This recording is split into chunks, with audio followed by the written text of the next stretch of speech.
সূরাহ আল আনআম। আল্লাহর নামে আরম্ভ, যিনি পরম করুণাময়, পরম দয়ালু। সকল প্রশংসা আল্লাহর, যিনি আকাশ পৃথিবী সৃষ্টি করেছেন, অন্ধকার আলোর উদ্ভব ঘটিয়েছেন। তবুও অবিশ্বাসীরা তাদের প্রভুর সাথে সমকক্ষ দৌড় করায়। ওই যে আমাদের বলছে অসুর যারা, ঈশ্বর হমহং সিদ্ধহম বলবান ভোগী সুখী, আমি ঈশ্বর, বেদ পুরাণ শাস্ত্র মিথ্যা, কোরআন আর পুরাণের মধ্যে মিলছে। তিনি সেই সত্তা যিনি তোমাদেরকে মাটি থেকে সৃষ্টি করেছেন, তারপর একটি সময় নির্ধারণ করেছেন, আর একটি নির্ধারিত সময় তার কাছে আছে, তারপর তোমরা সন্দেহ করো। আর ওই আল্লাহ আকাশেও আছেন, পৃথিবীতে আছেন। তিনি তোমাদের গোপন প্রকাশ্য বিষয় জানেন, আর যিনি জানেন না কিছু তোমরা কি করো। আর গতিভর্তা প্রভু সাক্ষী জানে, গতিভর্তা প্রভু সাক্ষী নিবাস শরণং শ্রীদ অর্জুন, আমি সাক্ষী আছি। তুমি যে যে সৎকর্ম করলে আমি সৎফল দান করব দেহ দিয়ে, হ্যাঁ, আবার পাপকর্ম করলে পাপ ফল ভোগ করবে, দেহ দিয়ে রোগ শোক ভোগ করবে। আবার মৃত্যুর পর ঊর্ধ্বং গচ্ছতি সত্যস্তম, যারা দেহ দিয়ে সৎকর্ম করেছে সদ্গতি হয়ে গেছে। জঘন্য গুণাবৃত্তি সদগচ্ছন্তি তামসা, যারা দেহ দিয়ে জঘন্যমূলক পাপকর্ম করেছে তাদের অধোগতি করাবো, কৃমিকীটাদিকুলে জন্ম দেব। তাই এখানে কোরআনেরও বাণীটা শোনো সেই একই।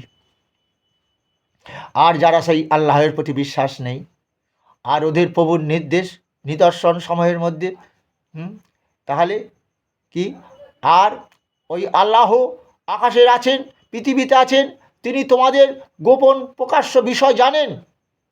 দেহ দিয়ে কী কী কর্ম করো সব জানেন, আর তিনি জানেন যা কিছু তোমরা করো।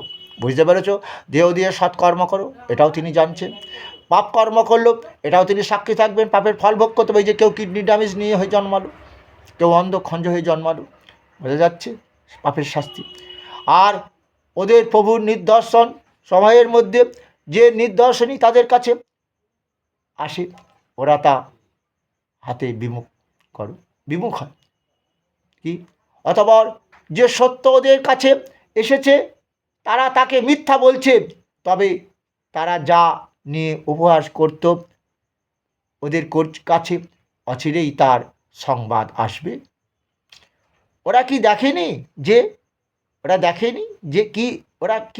যে আমরা ওদের পূর্বে কত প্রজন্মকে ধ্বংস করে দিয়েছি।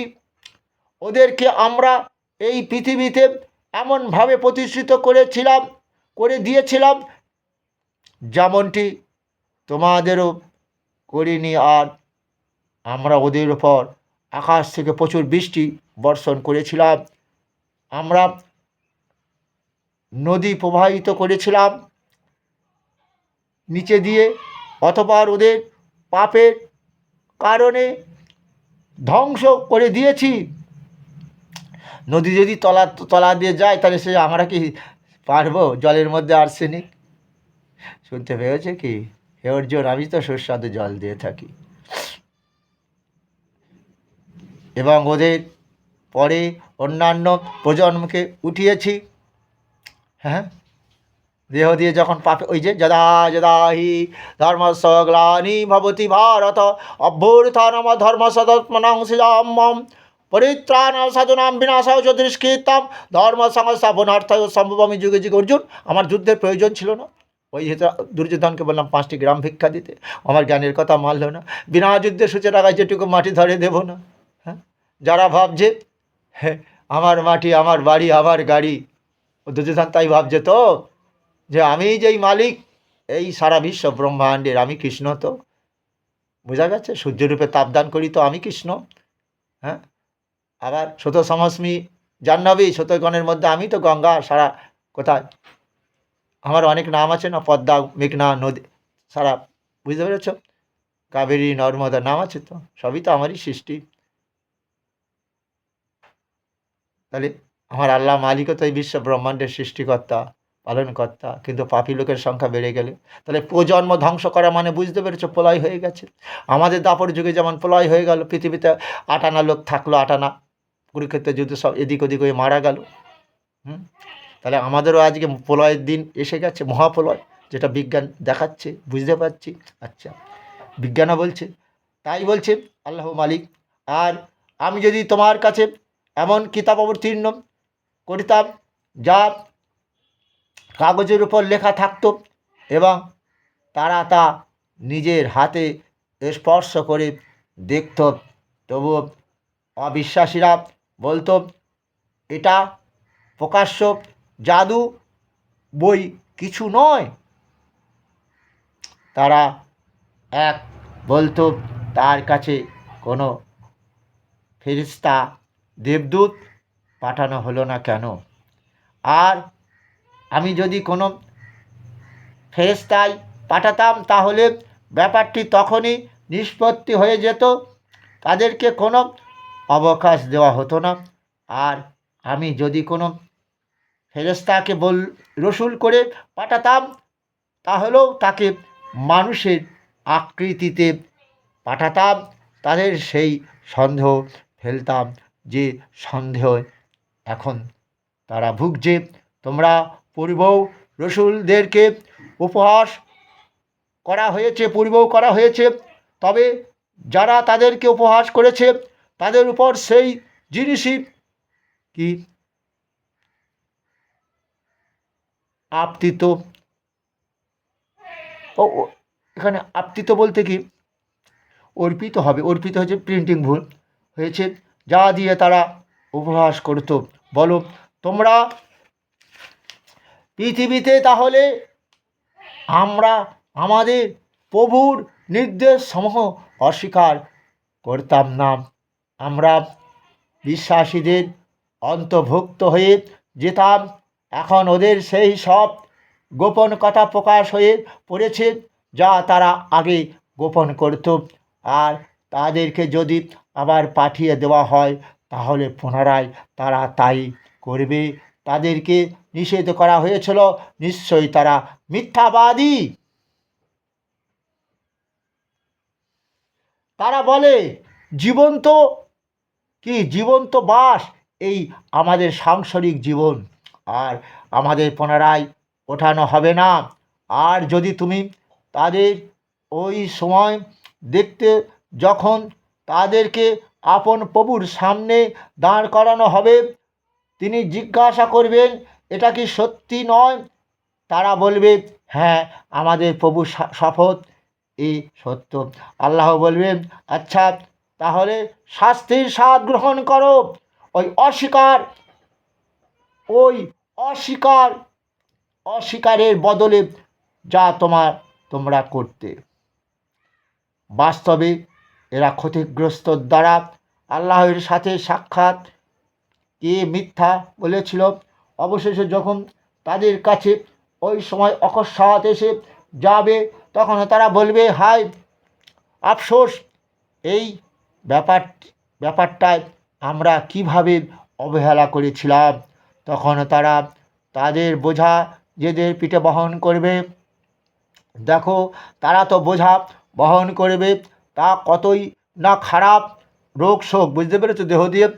আর জাগতিক জীবন তো খেল তামাশা ছাড়া কিছুই নয়। আর পরলোকের ঘর তো সুন্দর, ওদের জন্য যারা ভয় করে, তোমরা কি বোঝো না? আমি জানি তাদের কথায় তুমি দুঃখ পাও, তবে তারা তো তোমাকে অবিশ্বাস করে না, বরং জালেমাররা আল্লাহর নির্দেশনা বলিকেই অস্বীকার করে। আর তোমার পূর্বেও রসুলদের অবিশ্বাস করা হয়েছে, তাদেরকে অবিশ্বাস করা কষ্ট দেওয়া সত্ত্বেও তারা ধৈর্য ধারণ করেছে, এমনকি তাদের নিকটে আমাদের সাহায্য পৌঁছে গেছে। এখানে সাধারণ একটা সুন্দর কথা আছে, কথাটা হচ্ছে ভগবান গীতাতে এটাও বলেছেন। রবীন্দ্রনাথ ঠাকুরের একটা কথা, যাহারা তোমার বিষয়ে বা নিভায়ে যাহারা তোমার বিষয়েছে বায়ু নিভায়েছে তব আলো, তুমি কি তাদের ক্ষমা করেছো প্রভু? তুমি কি তাদের বেসেছো ভালো? এখানে আমার গৌরাঙ্গ মহাপ্রভু নদীয়ার নবদ্বীপ ধামে একটা লীলা করলেন।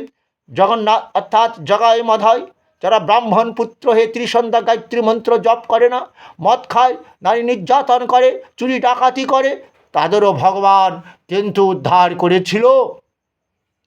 তবে জগাই মধাই বুঝেছিল আমরা যে পাপ করেছি এই দেহ দিয়ে শুধু এখানে কষ্ট পাবো না, পরলোকে গিয়েও আমাদের কষ্ট পেতে হবে। তাই আল্লাহ মালিককে যারা বিশ্বাস করে না, আল্লাহ মালিকের বাণী যারা মানে না, আল্লাহ মালিক তাই বলছেন এই সংসার জীবনে তারা বুঝতে পারছে যে আমি কোনো পাপ করেছি, যার ফলে আল্লাহ মালিক আমাকে শাস্তি দিচ্ছে। শুধু এখানেই না, পরলোকেও গিয়ে তাদের কী হবে? ওই যে বলল, যারা আমাকে বিশ্বাস করে না, আমার মানে না, আমার জ্ঞানের কথা বিশ্বাস করে না, আমি আল্লাহ মালিক, এই পৃথিবীর সৃষ্টিকর্তা, পৃথিবীতে যত বেশি কিছু সুন্দর সুন্দর সব জিনিস আছে আমিই সৃষ্টিকর্তা। গীতাতে যেমন অর্জুনকে বলছে, পৃথিবীতে তুমি যা কিছু সুন্দর ব্যক্তি দেখছো সবই আমারই সৃষ্টি। কীতে? হ্যাঁ, বিভূতি যোগে বলেছে। হ্যাঁ, অর্জুন বলছে, কৃষ্ণ বলো অর্জুন, আর একটু বলবো? তুমি জেনে রেখে দাও, এই পৃথিবীটাকে আমার এক দেহের অংশ দিয়ে আমি ধারণ করে আছি।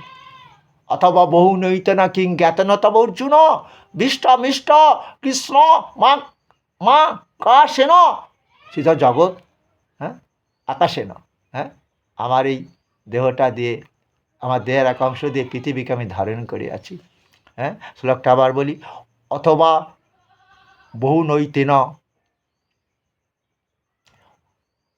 কিং জ্ঞাতন তব অর্জুন বিষ্ট মিষ্ট কৃষ্ণ মেকাংশেন সিত জগৎ।